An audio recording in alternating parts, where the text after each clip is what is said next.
So, welcome to the bedroom. Everybody has one. Eventually, you're going to want to sleep. But it's really important when you have the catheter, which you will have for the first couple of days, if not the first couple of weeks after the surgery. That's going to be up to your urologist and your surgeon to determine how long you will have it. I had mine for 2 weeks because I had some special things going on as well. So, special considerations will weigh into this. But at least for a day or two, possibly 3, you will have the catheter. So managing it to make it easier for you to sleep is going to be critically important because sleeping is the only time that we do the repair work from the surgery that you just had, whether it's prostatectomy or TURP or aquablation.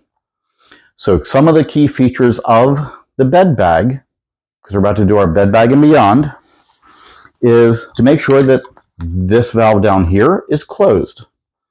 The last thing you really want or need is to step out of bed in the morning to soaking cold carpet. Trust me, I've done it. Which is why the other backup plan to this is to make sure that you have a chucks pad underneath of where the leg bag is going to be. So this way, if there is a complication with this, you've got a backup. I'm a firm believer in, you want everything to go smooth and swimmingly well, but you need to make accommodations for things just in case they don't go quite as planned. So there needs to be plan A. That's how everything you want it to go, but then you need a plan B. And sometimes you may even need a plan C.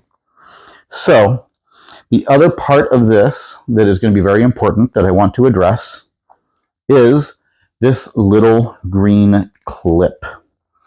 Its job is to suspend the tubing while you sleep. Because the last thing you want is to have the tubing hanging off of you while you're trying to sleep, because it's then going to get in the way of you being able to shift and move, and you'll just feel everything, and it'll be a miserable night's sleep. So we'll show you how to use this as we go along. So the green clip is incredibly important. And you won't believe how many times, even in the hospitals, I have seen the nursing staff not use it. So I go along and I go ahead and I help them out and I clip it to the bedding because it's going to make it a lot easier to be able to sleep. So the other thing you want to do is before you are heading toward the bed, you want to plan ahead. You want to plan, you're going to need to plan which leg hole the catheter tube is going to be coming out of, and that's going to be determined by what side of the bed you sleep on. I'm here on the right side. If I were on the left side of the bed, I would then go ahead and have the tube coming out the left leg, because you don't want it to go across your body. You want it to come out and stay on the same side, so it'll make things just a lot easier. Sometimes if the line gets a little on the kinked side, like this one is, you can always just suspend it, hold on to it, and let the bag itself twirl a little so it then gets unkinked and untwisted. So the other rule of thumb is you want the bladder and the bag to be at different levels. The bag should always be lower than the bladder. Otherwise, the bladder is not going to drain, which is what this is intended for. And you never ever lay it on the floor itself. Research after research has shown if you put this bag on the floor, infection rates spike. And the last thing you want is a UTI. I know, there's a lot of last things you want with this storyline, but they're all very critically important because really you do not need an infection with everything that you're going through. So keep it off the floor.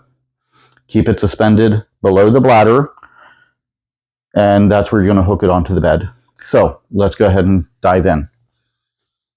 Covers get pulled back. The sheets. And yes, I have a backup plan of another chucks pad. The other thing that I have is another backup plan of disposable underwear, just in case there's some other secretions or leaks that happen in the middle of the night. If you're used to sleeping nude, this is going to be an accommodation that you're going to have to get used to for a short time, but trust me, eventually you will get back to that routine. So some people like to wear shorts and the pull-up. Other people will just wear the pull-up It's up to you as to how you want to do that. So gingerly getting into bed, because let's face it, this is not comfortable for anyone. And again, suspending the bag. Use a side rail. And then we're going to go ahead and use the clip. So now,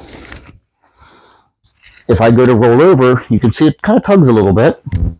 We can give it a little bit more length through the rubber band. And now we have more room to shift and move. And now we're ready to go to sleep. Good night.